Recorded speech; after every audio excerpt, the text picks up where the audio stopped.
When you started cutting yourself, what was going on inside your head? I didn't care no more.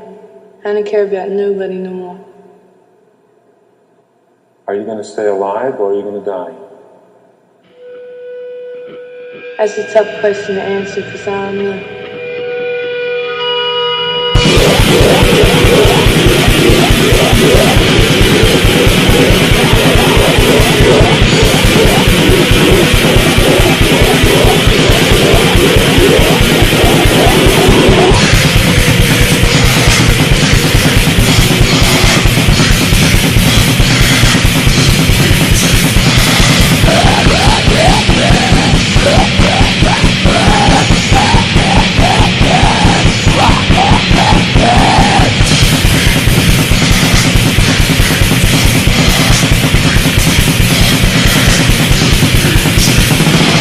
I just wanted to die to be with my mind. It hurts, it hurts, it hurts a lot, it hurts a lot.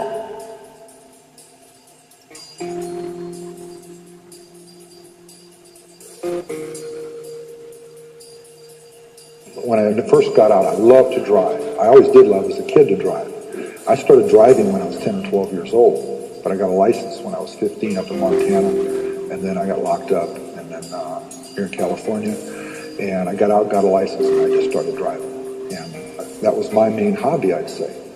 And I saw a lot of people out hitchhiking, and I didn't select girls to pick up. I picked up anybody who wanted to ride. And over that whole 3-year period, it was the same way. If someone needed a ride, I picked them up. Unless specifically I was looking for someone to do in.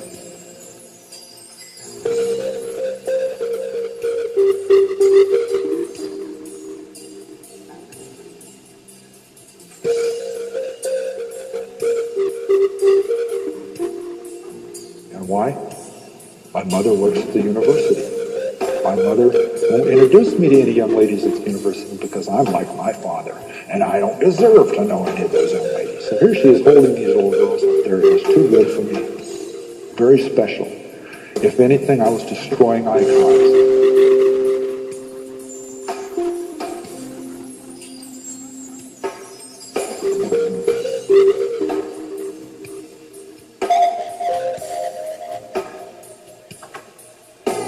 I'm driving the opposite direction up Ashby Avenue. It's a year later. I'm seeing if I can maintain. I'm not hunting. I'm out seeing if I can maintain. I have a weapon in the car.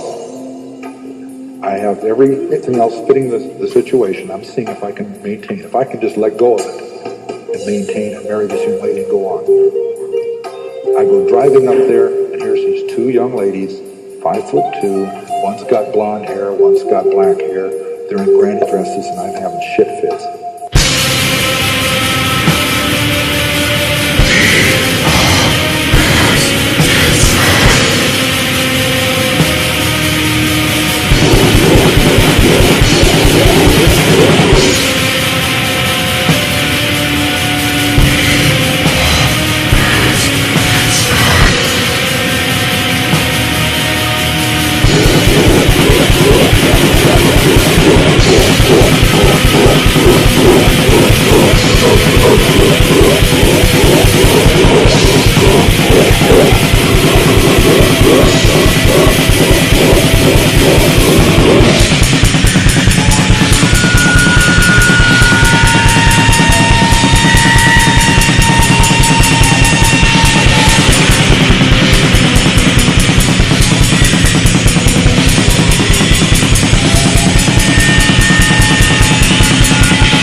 account for a lot of people simultaneously, but the serial killer is defined as somebody who has killed 3 or more people with some sort of downtime, some intervals in between them.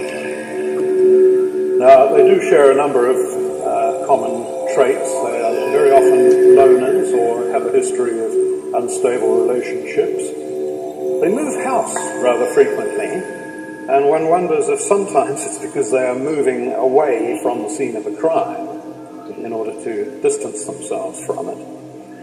They tend to have an unstable employment history, usually in rather low-level, itinerant, male-typical jobs that provide no sort of career development. Things like security man, fairground worker, driver, barman, bouncer, wheel clapper, jobs like that are fairly typical.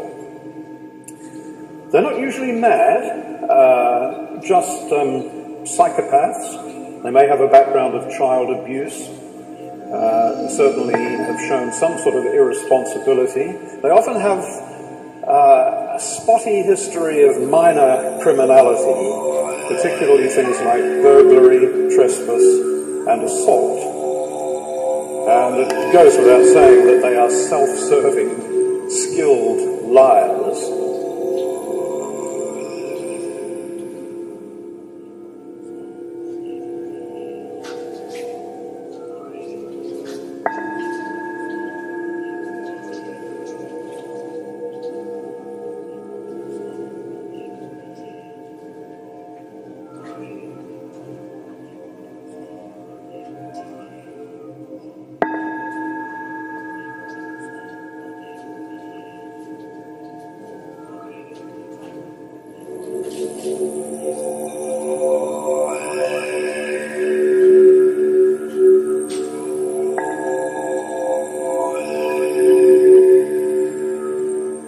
That they are mostly white, but again that could be partly down to selective reporting of cases that are occurring in the more sort of respectable middle-class neighborhoods of the United States. And based on percentages of the population, there is no particular race that is grossly underrepresented among serial killers. They are, of course, extremely rare as a breed anyway.